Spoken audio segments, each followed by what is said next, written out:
오늘 성경 속 인물들로는 5번째 시간이에요.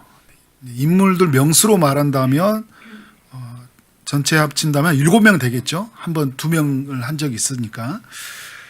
우리 모두가 이 기도에 대해 배워갈 때 기도하는 사람이 되어야 되잖아요. 그죠? 이렇게 기도했어? 감동인데? 이 정도로 끝나는 게 아니라 그들의 기도의 삶의 모습을 보면서 이 시대에 우리가 하나님 앞에 기도의 사람으로 서야 되겠다라는 그런 애침이 우리 모두에게 있기를 원합니다. 이엠 바운주가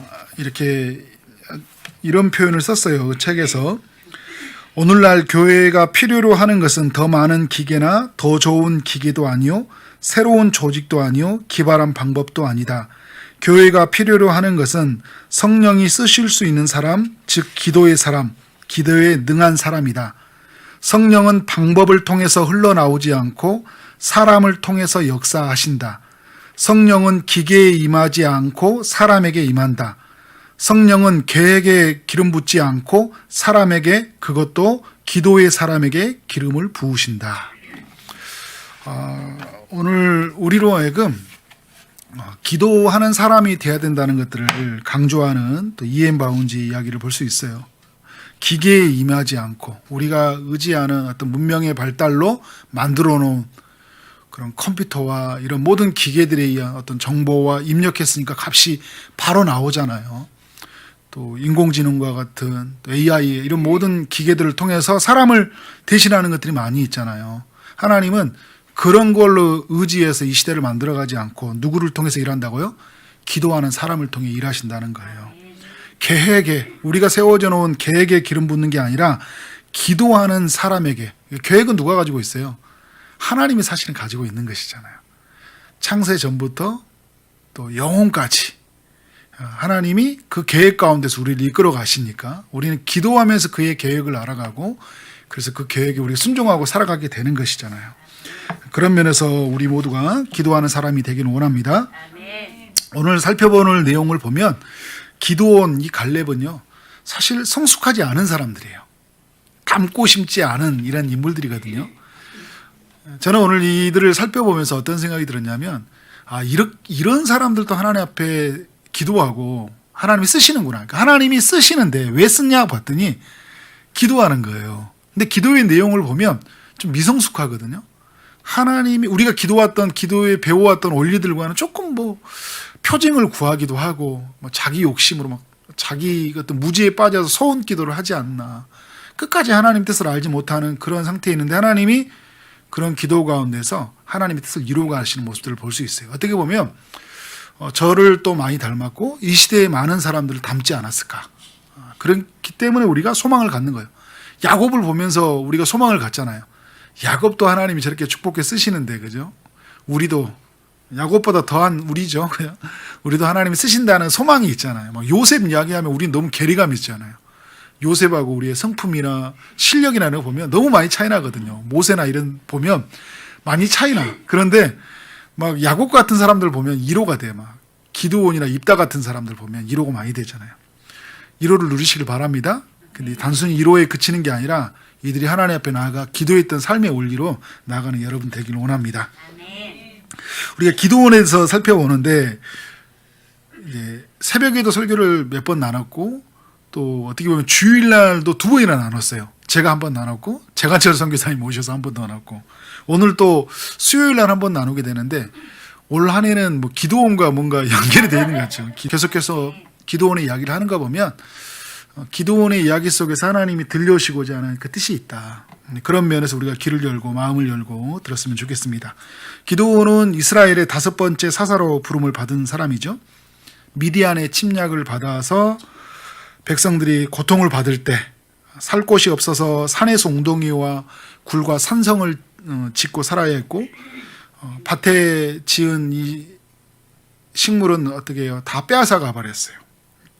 그리고 양이나 소나 나귀도 다 가져가 버리는 굉장히 궁핍한 그런 순간에 하나님이 기드온을 찾아오셔서 천사를 통해 찾아오셔서 큰 용사여 여호와께서 너와 함께 하시도다 이렇게 외치고 있잖아요. 기드온이 천사를 통해서 하나님의 음성이 들려오는데 어떻게 반응하고 있어요? 1번에 보면 어찌하여 이 모든 일이 우리에게 일어났나이까? 라고 하나님께 물어요. 저는 여기에 소망이 뭐냐면 기드온이 하나님을 찾았어요? 이 암울한 시대에, 궁핍한 시대에 하나님을 찾았나요? 하나님을 찾지 않고 하나님이 찾아왔잖아요. 여러분, 우리가 막 이 시대를 막 깨운다고 하지만 우리가 이 시대의 문제를 가지고 하나님 앞에 나가는 것 같잖아요. 하나님이 우리에게 찾아와요. 그래서 하나님이 이 시대의 문제를 우리로 하여금 알려주세요. 야, 최만석, 이 세상이 이렇게 돌아가고 있는데 너 아냐? 막 이런 거 있잖아요.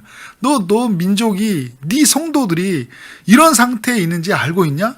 말씀을 하는 중에, 그죠? 여러 상황 속에서 하나님 찾아오셔서 우리에게 이렇게 말씀해 주시거든요.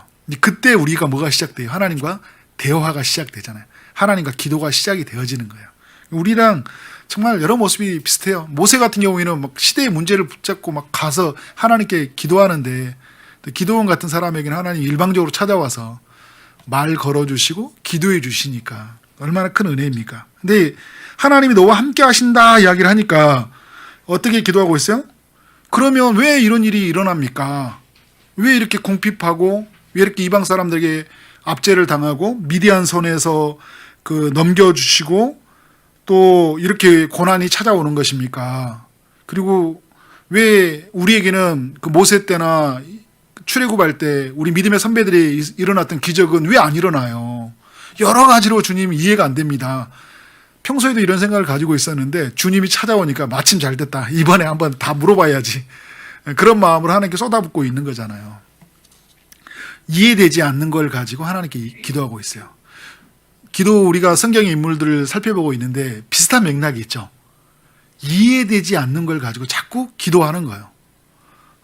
이해되지 않으면 그냥 우리가 멍 때리고 알려줄 때까지 기다리는 게 아니라 하나님이 왜 이렇게 늦으시는지, 왜 이렇게 일하시는지, 왜 이렇게 고난이 찾아오는지, 왜 이렇게 우리에게는 이렇게 멈춤이 있고 기다림이 있는지, 왜 우리에게는 다른 사람에게 나타났던 그런 기적들이 일어나지 않는 것인지, 왜 치유가 일어나지 않는 것인지, 나에게는 왜 좋은 배우자가 이렇게 허락되지 않는 것인지, 막 이렇게 젊은이들도 질문할 수 있고, 나에게는 왜 이렇게 취업이 늦을 수 있는지에 대해서 물을 수 있는 거예요. 왜 다른 사람에게 일어났던 일들, 성경 속에 나타났던 이야기는 왜 나의 이야기가 되지 않냐고 하나님께 물을 수 있는 것이잖아요. 그렇게 묻고 나아가고 있는 거예요. 여러분, 이런 어떤 이 기도원의 이 모습을 통해서 우리가 하나님 앞에서 뜻을 묻는 것은 굉장히 바람직하다. 이해되지 못한 상태에서 물어보는 것들을 하나님이, 제가 지난주에 이야기했죠. 모른다고 해서 우리에게 야단치지 않아요. 멍청하게 그것도 모르냐 이렇지 않는다니까요. 하나님은 묻는 우리를 기뻐하셔요. 물어도 계속적으로 답변해 주시는 게 하나님의 일하심이잖아요. 하나님의 답변이니까 그것을 기대하면서 무엇이든지 물어보고 이해가 될 때까지 물어보는 게 중요할 것 같아요. 이해가 안 되는데 이해가 될 때까지 너무 성숙하게 우리가 살려고 하지 않았으면 좋겠어요. 미성숙하게 내버리고 사는 게 아니라 하나님 앞에서는, 우리가 하나님 앞에서는 우리의 성숙함이 어떤 의미가 있겠어요? 막 성숙하지도 않은데 하나님 주시면 주신 대로 저는 감사합니다 하는 게 아니라 그러면서 막 끙끙대고 있잖아요. 막. 그런 게 아니라 하나님 앞에서는 주님 너무 억울해요. 불공평해요. 왜 이런 일이 일어납니까? 막 하면서 하나님께 솔직하게 나의 수준에 맞게끔 그렇게 기도하는 건 중요하다. 이번에 보면 기도원은 이제 내가 무엇으로 이스라엘을 구원하리까라고 하나님께 물어요. 하나님이 그에게 이제 그와 함께해서 그들을 다 멸하겠다고 약속을 주시는데 그럼에도 불구하고 그들이 뭐냐면 나는 무엇으로 이스라엘을 구원해야 될지 내가 가지고 있는 어떤 무기도 없고 군인도 없고 가지고 있는 게 아무것도 없잖아요. 그는 뭐라고 하냐면 나는 므낫세 중에 극히 약하고 나는 내 아버지 중에서 가장 작은 자니이다. 군사를 모을 수 있는 능력이 없어요. 무기도 없어요. 그런데 미디안과 어떻게 싸우라는 것이에요. 자기가 또 가지고 있는 어떤 여러 가지 컴플렉스들이 자기의 발목을 묶고 있잖아요. 어떤 므낫세 집의 가장 작은 자라는 어떤 자기의 작은 자라는 어떤 그런 컴플렉스가, 그리고 가진 것이 없다고 하는 그런 부족함에 대한 컴플렉스가, 힘이 약하다고 하는 그런 컴플렉스가 발동을 걸고 있잖아요. 그러니까 우리도 여러분 하나님의 일을 하다 보면 내 안에 가지고 있는 그런 열등감, 그런 결핍, 부족함을 느끼는 것들이 어떻게 해요? 발목을 많이 잡잖아요. 근데 그런 순간에 머물러 있는 게 아니라 하나님께 자신의 약함을 고백하는 것은 너무나 중요하다라는 생각이 들어요. 믿음의 측면에서 보면 바람직하지 않는 것 같아요. 왜? 하나님 편에서 자기 자신을 보지 않잖아요. 늘 자기가 가지고 있는 것을 보고 있거든요. 믿음의 측면에서 보면. 그런데 여러분, 이걸 부정적으로만 볼 게 아니라 긍정적으로 본다면 어떻게 될까요? 기도의 측면에서 보면 하나님 앞에서 내가 내 안에서 가지고 있는 이 열등감이, 내 안에 있는 가지고 있는 이 부족이 자기 자신을 깊은 이 수렁에 빠지게 하고 그 발목을 묶고 있으니까, 아무것도 못하도록 만들고 있으니까 그 부분을 하나님께 고백하는 게 되게 중요하잖아요. 여러분 기도 제목을 적을 때 제가 밑에 기도표들 적어놨잖아요. 나의 약한 부분들을 하나님께 고백하는 게 중요해요. 어떨 때 무너지는지, 나는 이런 부분에 앞에서 강한 엄청난 컴플렉스를 느낀다고 하는 때, 누가 이런 말 해주면 굉장히 비참해진다는 것들, 뭐 이런 것들이 있잖아요. 어떤 사람은 그냥 대수롭지 않게 넘어가는 부분들이 있거든요. 그런 부분들을 우리 하나님 앞에서 고백하는 것은 너무나 중요하다라는 생각이 들어요. 예레미야도 하나님 앞에서 자기 자신을 고백할 때 그렇게 어떤 자기 자신의 약함을 고백하잖아요. 그리고 모세도 마찬가지였고, 그리고 오늘 지금 보면 기드온도 그렇게 고백하는 모습을 보고 있습니다.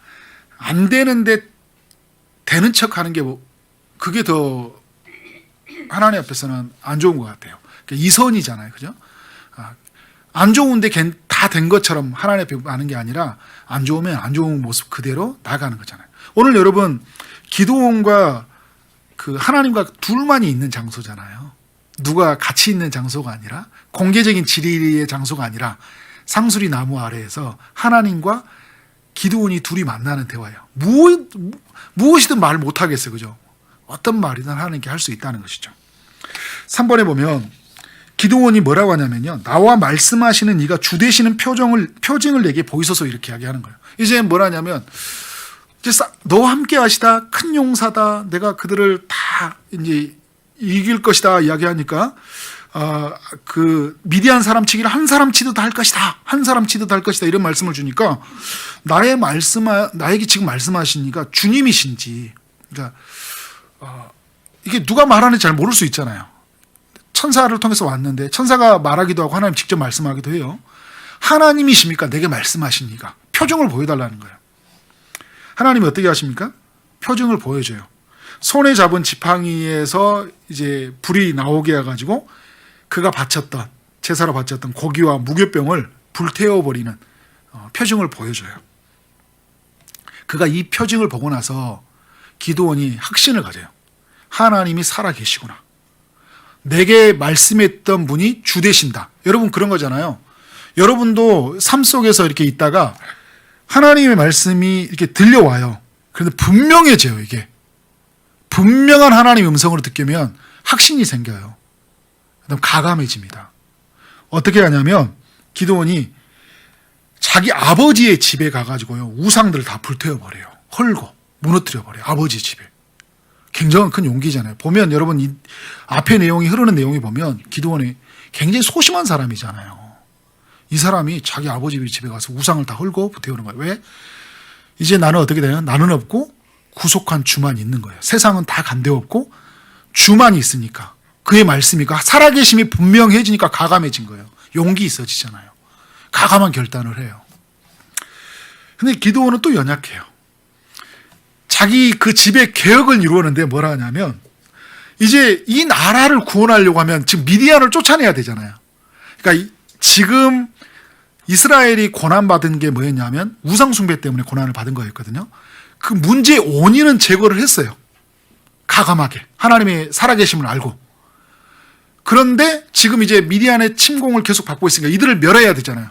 자신이 없는 거예요. 무슨 말이냐면 하나님이 자기 자신을, 이스라엘을 구원하도록 부르는 부르심에 대한 소명, 이거에 확신이 안 생기는 거예요.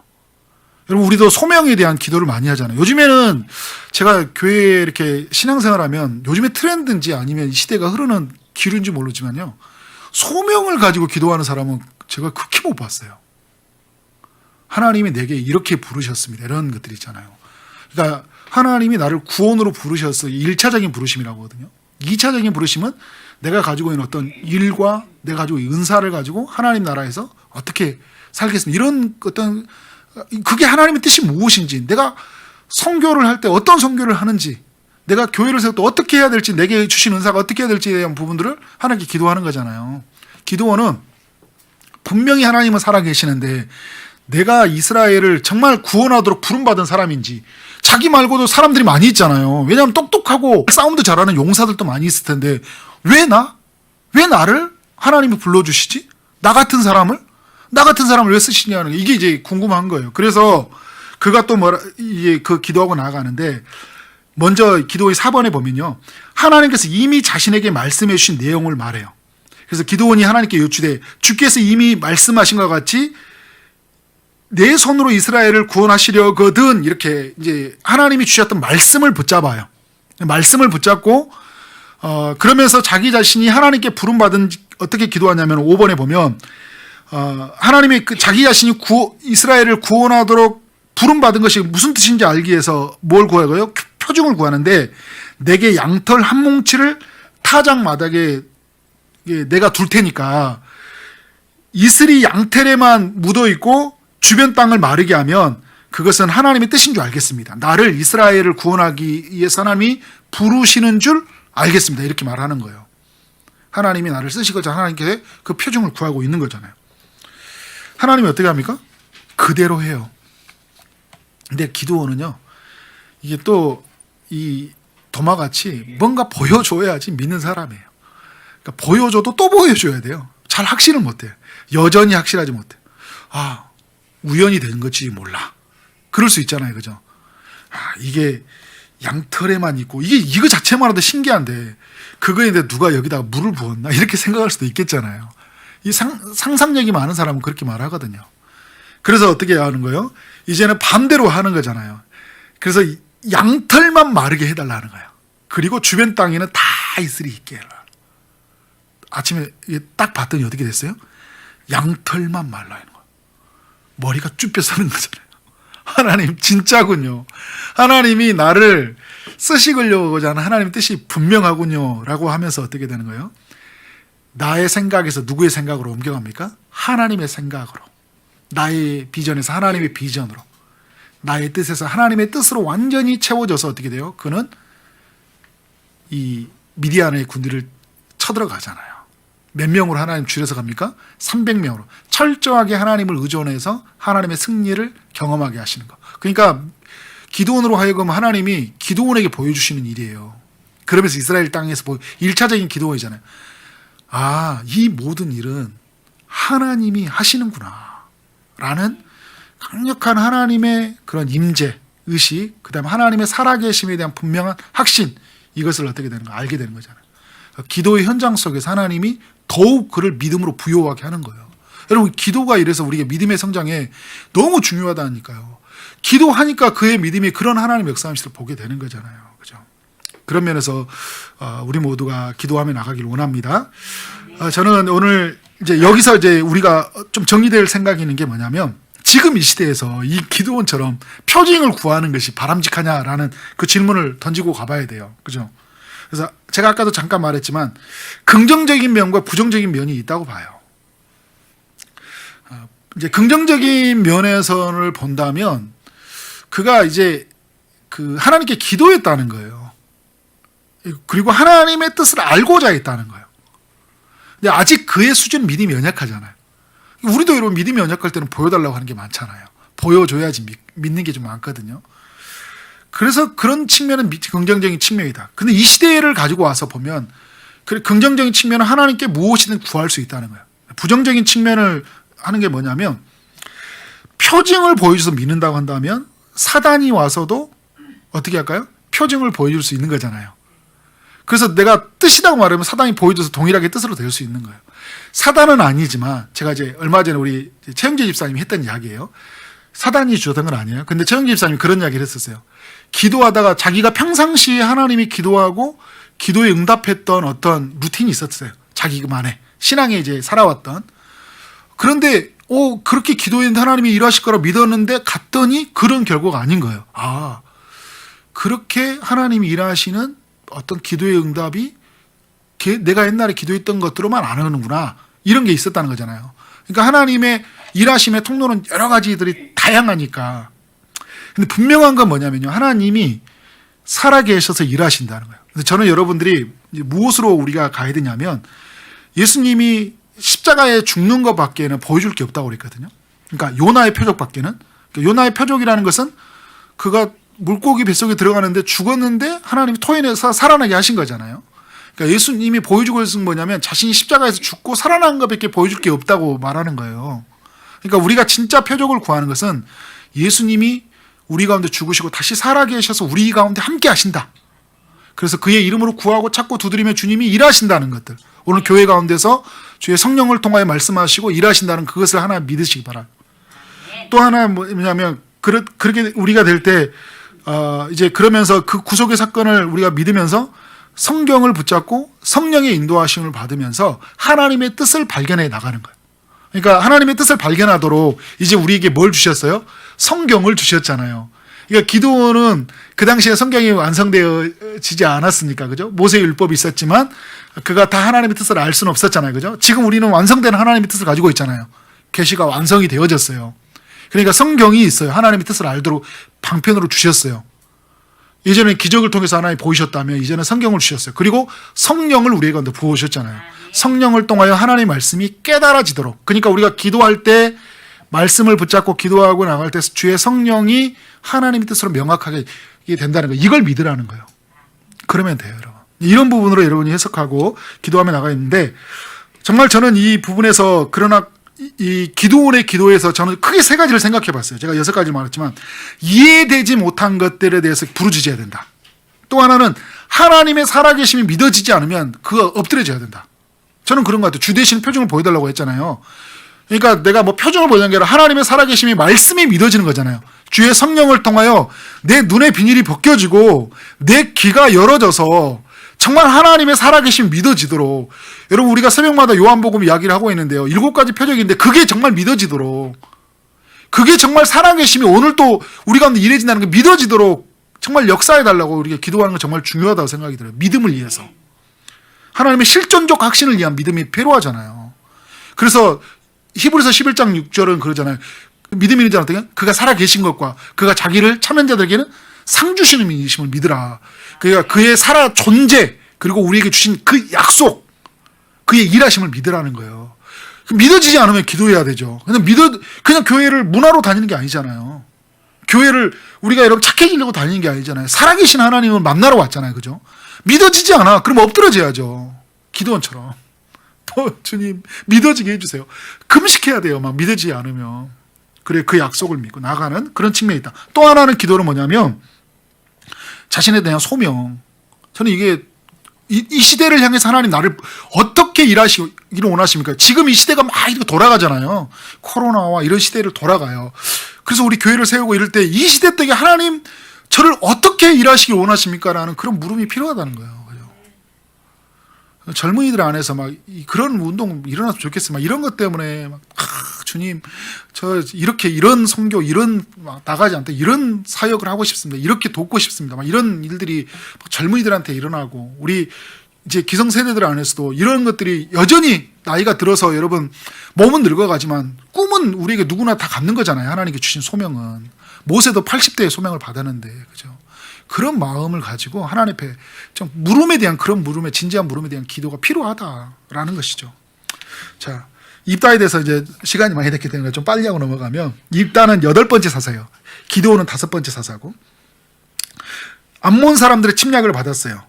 입다는 길르앗 사람들이거든요. 길르앗 사람인데, 이 길르앗 사람들이 암몬이 길르앗 땅에 유독 침략을 강하게 가져갔던 것 같아요. 그래서 길르앗 사람들이 입다에게 찾아가 와가지고 우리에게 장관이 되어달라, 그러니까 우리에게 군대 사령관이 되어달라고 요청을 하는 거예요. 입다는 좀 싸움을 잘했던 것 같아요. 나라를 위해 싸우는 거 굉장히 영광스러운 일이에요. 그런데 여러분 뭐가 있어요? 그의 삶 속에 상처가 있잖아요. 자신이 사령관이 되어달라고 하는 사람들이, 길앗 사람들이 자신을 쫓아냈어요. 그리고 조금 더 깊게 들어가면 그는 그 길앗 땅에서, 그 아버지 길앗 그런 땅에서 그 첩의 아들로 살았고, 본처에 있는 자녀들이 굉장히 업신여겼고, 그 재산 문제가 생겨서 쫓겨났어요. 그래서 또 쫓겨나는데 길앗도 못 살게끔 길앗 사람들이 쫓아내버리니까 이런 이방인 취급을 받으면 살았던 거잖아요. 돕당에 가서. 그래서 이스라엘 동안에 살긴 살았지만 돕당에 가서 잡류들과 함께 살아야 했어요. 나라의 이의가 찾아오자 사람들이 아쉬우니까 입다에게 찾아와서 요청을 하라는 거잖아요. 근데 입다는요, 자신의 문제를 상처로 해결하려고 하지 않았어요. 이익관계로 해결하려고 하지 않았어요. 물론 막 이렇게 계산하는 문제가 있지만 그런 측면보다 성공의 측면에서 그런 측면으로 다가가지 않았어요. 오늘 7번에 보면 입다는 자신의 말을 여호와 앞에 다 아랬다고 그래요. 그러니까 지금 자신들에게 말해줬던 이야기를 누구 앞에 이야기해 준 거예요? 하나님 앞에 아랬다는 거예요. 그러니까 당신이 와서 우리에게 군대 장관이 되어주십시오 이야기를 할 때 그 이야기를 하나님 앞에 가서 아뢰준 거예요. 하나님, 나한테 와서 이렇게 이야기하는데 제가 어떻게 해야 됩니까? 라고 하나님께. 그래서 하나님이 그 말씀을 보면 9절에 보면 11장 9절에서 보면 그가 우리에게 붙여주시면 단서를 붙여요. 이길 것이다. 그리고 이제 그런 하나님 앞에서의 단서를 가지고 하나님 앞에 서는 거예요. 사람들 앞에 그렇게 말을 하고 왔을 때는 하나님 앞에 이 모든 일들이 어떻게 해야 됩니까? 할 때 하나님께서 그에게 이제 확신을 주는 거죠. 그런데 이 입다가 이 하나님이 승리를 주실 것인데 엉뚱한 기도를 하고 말아요. 소원 기도를 한 거죠. 그죠? 암몬 자손을 내게 붙여주시면 누구든지 내 진문에서 나와서 나를 영접하는 그는 여호와께 돌릴 것이니 내가 그를 번제물로 드리겠나이다. 그러니까 누구든지, 그러니까 자기가 지금 이제 전쟁에 승리하고 돌아오는 날, 들어온 날 이제 그 나를 영접하는 사람이면 누구든지 하나님께 번제물로 드리겠다는 거예요. 그러니까 사람을 번제물로 드리겠다는 이 시도가 굉장히 잘못된 거죠. 왜냐하면 여러분 성경 레위기 18장, 29장, 신명기 12장, 18장 인신제사에서 금지하거든요. 하나님이 율법에서 금지했던, 모세를 통해서 금지했던 제사의 방법이에요. 사람은 번제물로, 하나님이 정하신 것만 번제물로 드릴 수가 있어요. 여기에 대한 무지함이 있어요. 입다는 하나님 편에 기도하는 사람 같은데 뭐가 무지해요? 말씀에 무지한 사람이에요. 여러분 기도를 많이 하는 사람들이 있어요. 근데 성경을 잘 몰라. 그래서 이 사람들 보면 성경을 평생 일독도 안 한 사람들이 있어요. 근데 기도는 막 몇 시간씩 해요. 이런 사람들이 있거든요. 성경을 잘 몰라.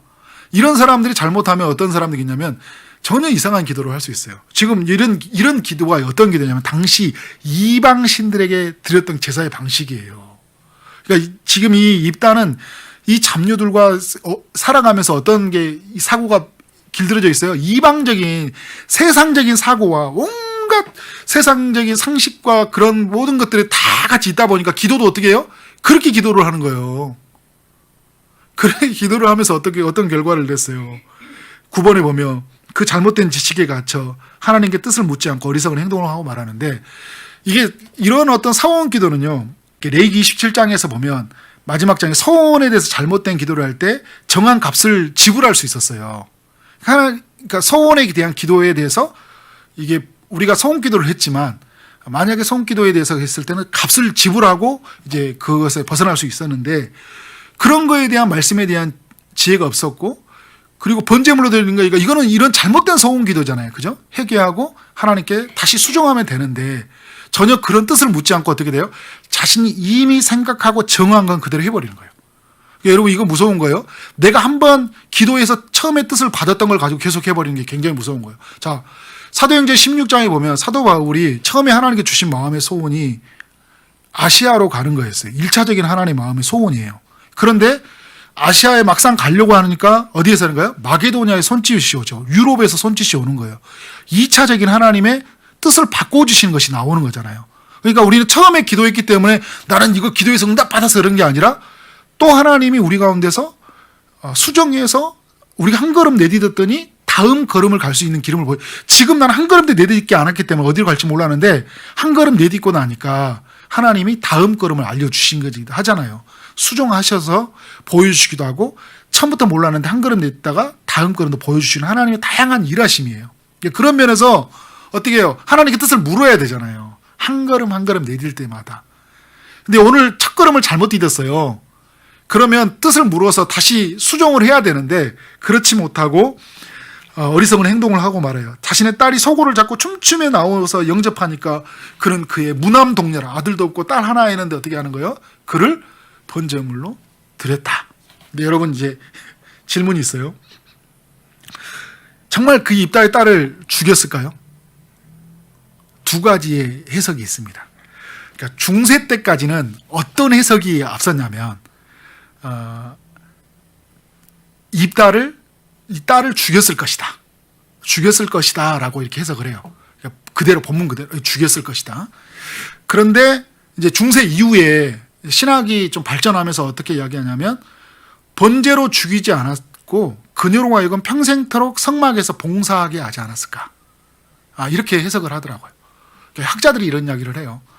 왜냐하면 성경의 말씀에 37절과 38절이 가보면 처녀의 죽음으로 인하여서 그들이 애곡하거든요. 근데 이 처녀의 죽음이란 게 뭐냐면 성막의 봉사자들이 결혼을 시키지 않고 처녀로서 살게 하는 거예요. 근데 여러분 사사기 다음에 이제 나오는 성경이 어떤 거예요? 뭐 룻기가 나오긴 하지만 이제 어떤 성경이에요? 우리 이제 사무엘상이 나오잖아요. 사무엘상에서 첫 번째가 누가 성막의 봉사자로 드려지죠? 사무엘을 드려지잖아요. 서원에서. 그런 것처럼 성막에 입다의 딸이 들어갔기 때문에 그래서 딸과 함께하지 못하고 그래서 그 처녀로 죽는 것이 그 애곡했다. 막 이렇게 해석을 하는 게 최근의 흐름이더라고요. 입다가 죽이지는 않았을 것이다. 이렇게 이야기는 하는데 근데 여러분 우리가 성경을 보면 그건 정확하게는 모르겠어요. 저도 이거는 우리가 너무 그 입다의 편에서 많이 생각한 것 같다. 근데 흐르는 보면 입다가 너무 무지하니까요. 기도도 하는 거 아는 거 보면 저는 전자에 그렇게 처음에 발견했던 신학의 그 이론도 무시할 수 없다. 근데 중요한 건 뭐냐면 어리석었다는 거예요. 이제 10번인데요. 말씀을 정리해서 보면 기드온과 입다 모두 좀 미성숙해요. 다 보면 자기의 어떤 부족과 자기의 가지고 있는 무지와 이런 것들이 많이 드러나거든요. 그런데 그들에게 발견하는 거냐면 하나님께 구하는 사람이었다는 거예요. 무엇인가 구하잖아요. 근데 아직 미성숙한데요. 근데 구하는 것마저도 또 미성숙해요. 구하는 것마저도. 그런데 하나님은 그들을 통해 일하셨어요. 입다를 통해 하나님이 또 이스라엘을 구원해요. 기드온을 통해서 하나님 구원해요. 기드온도 나중에 여러분 보면 엉뚱한 짓 해버리잖아요. 마지막에. 겸손하지 않고 하나님에 엎드리지 않으면 또 이렇게 처참하게 무너진다는 것을 반면교사로 보여주기도 하면서요. 그렇지만 하나님이 이 입다 같은 사람, 기드온 같은 사람을 통해서 하나님이 일하신다는 거예요. 그럼 여러분 우리에게 소망이 뭐예요? 우리 너무 믿음이 연약하지만 하나님은 우리가 드리는 이 기도를 통해서 하나님은 받으시고 우리를 통해서 하나님은 하나님의 일을 하신다는 거예요. 너무 부족하고 연약한 우리를 통해서. 이걸 갖고 있으면 여러분 얼마나 기뻐요. 탁월하고 훈련되고 멋진 사람들 통해 하나님 일하신 게 아니라 부족하고 연약하고 아직 너무 많은 것이 갖춰줘야 될 이 사람이지만 하나님이 오늘 우리를 통해 일하신다는 거예요. 우리는 어떻게 해야 될까요? 끝없이 하나님 앞에 엎드려져서 구하고 또 찾고 또 두드리며 살아가야 된다. 그렇게 살아가는 여러분 삶 되어지기를 주님의 이름으로 축원합니다. 아멘.